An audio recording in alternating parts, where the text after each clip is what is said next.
Olá, meus amigos, jornalista Homero Roberge de volta aqui com o meu canal. Pessoal, quero falar do famoso beijo de Judas. Por que Judas deu aquele beijo em Jesus Cristo, grande mestre? Já já você vai ficar sabendo aqui no meu canal, no canal Homero Roberge. Mas antes, deixa aquele seu like, inscreva-se aí no canal Homero Roberge, compartilhe com seus amigos, dê essa força aqui para o canal Homero Roberge. Não esqueça, inscreva-se. Pessoal, se você não é cristão, mas pelo menos gosta de história, isso que eu vou falar para vocês é uma verdadeira história, uma história real, aquilo que realmente aconteceu há 2019 anos atrás, exatamente no Marco 0, ano 1, quando Jesus Cristo nasceu. Vejam bem, para vocês entenderem toda a história onde eu quero chegar. Jesus viveu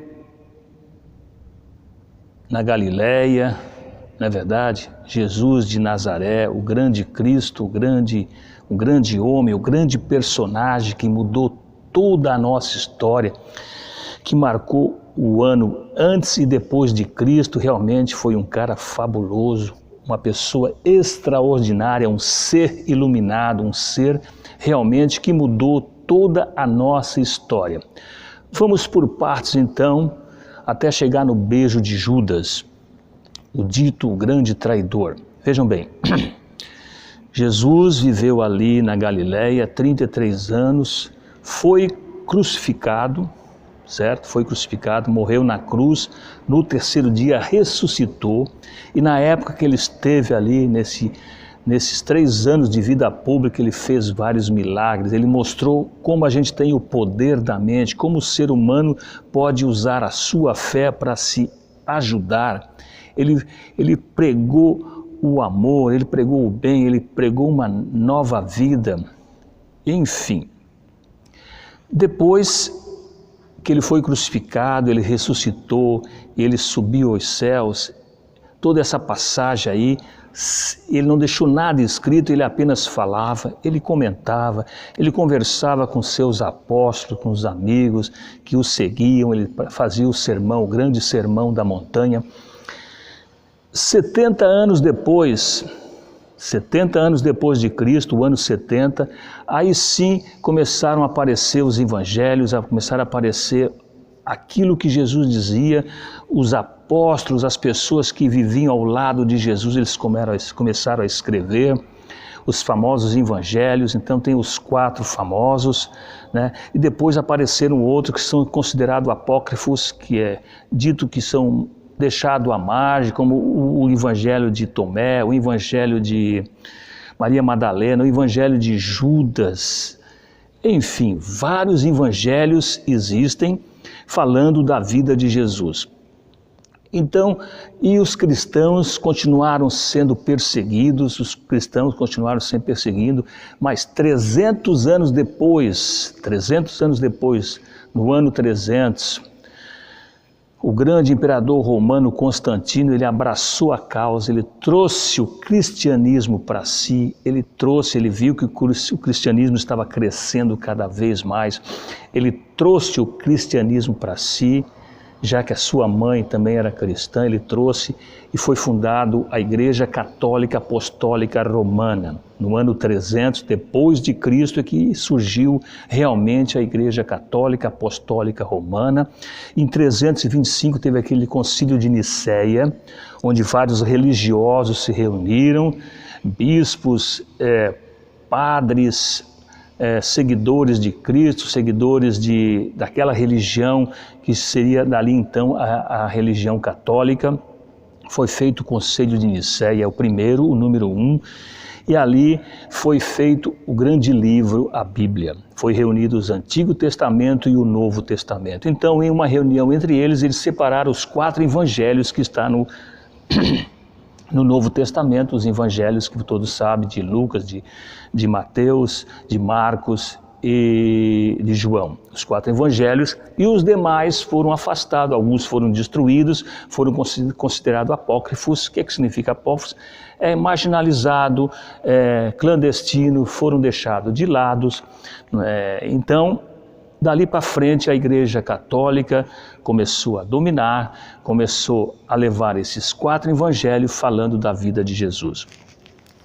E os outros evangelhos, eles aos poucos foram ressurgindo.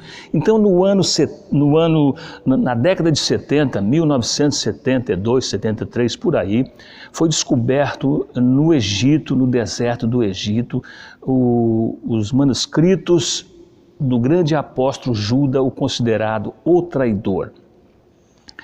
Muita gente não sabe, Judas foi considerado o traidor, aquele que traiu Jesus por 30 moedas.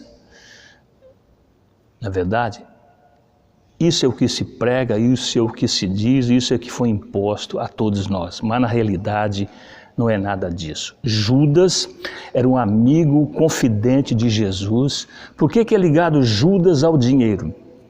Judas era o tesoureiro, era o cara que cuidava das finanças de Jesus e seus apóstolos. Jesus caminhava por toda a Galileia, toda aquela região ali com seus apóstolos na época, caminhava a pé, e eles tinham que se alimentar, eles tinham que se vestir, eles tinham sandálias para calçar, e Judas era o cara que arrecadava dinheirinho de um, de outro, ele cuidava das finanças para fazer as compras do grupo. Então, por isso que sempre Judas era ligado ao dinheiro, mas Judas era amigo confidente de Jesus. Judas era o número 1, era aquele amigo do peito de Jesus. E Jesus confidenciava muitas coisas a Judas, que ele entendia muito bem Jesus. E nesses manuscritos, nesses apócrifos, nesses evangelhos de Judas, ali está escrito tudo o que se passava com Jesus, tudo o que se passava com o grupo.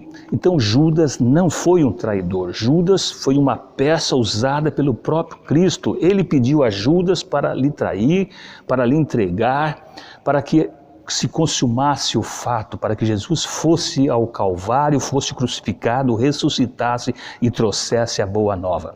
Então vejam bem, e por que o beijo? Olha pessoal, segundo os evangelhos de Judas e de Tomé, evangelho de Tomé, que não está na Bíblia, mas também um apócrifo, segundo esses evangelhos, Jesus era um grande mutante. Jesus era um ser muito iluminado, muito superior. Vejam bem, os romanos dominavam aquela época,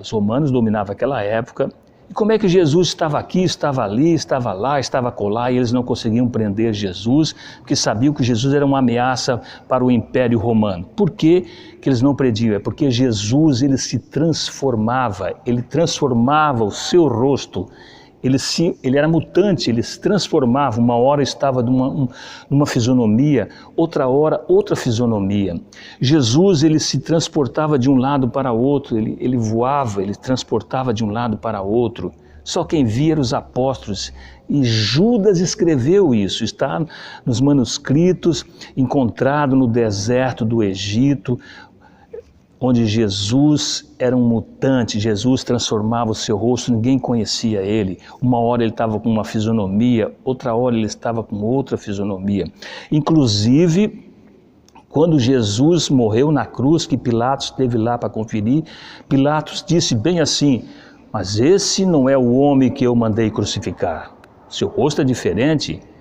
Isso está escrito no Evangelho de Tomé, São Tomé, e no Evangelho de Judas.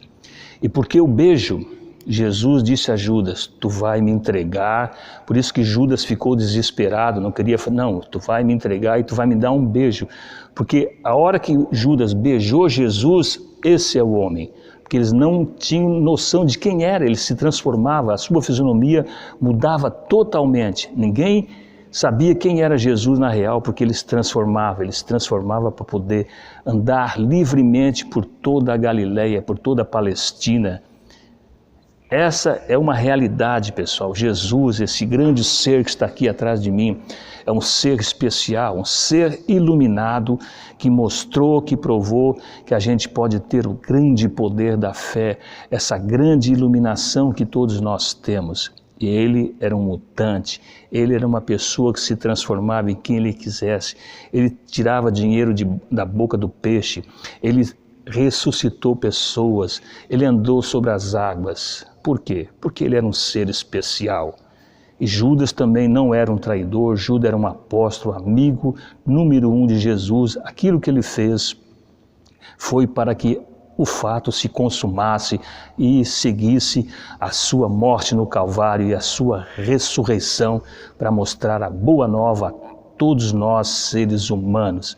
E Judas jamais foi um traidor. Judas apenas seguiu uma orientação do Mestre Jesus Cristo, esse grande ser iluminado que está aí há 2019 anos, cada vez com mais adeptos. Essa é uma história que não está na Bíblia, mas que é verdade, porque está nos apócrifos, nos grandes evangelhos que estão à margem de tudo isso. Pessoal, gostou? Curta, compartilhe, inscreva-se aqui no canal Homero Roberti. Um abraço e a gente se vê no próximo vídeo. Um abraço, pessoal, e até lá.